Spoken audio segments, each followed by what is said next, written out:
পক্ষী ডাকে।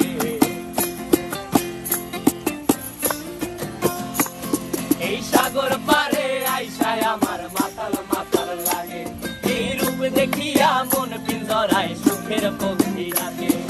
পারতাম যদি থাইকা যাইতে এই সাগরের পারে, ঝিনুক মালা গাইথা কাটাই দিতাম জীবনটারে। আমার মন বসে না শহরে, ইট পাথরের নগরে, তাই তো আইলাম সাগরে, তাই তো আইলাম সাগরে।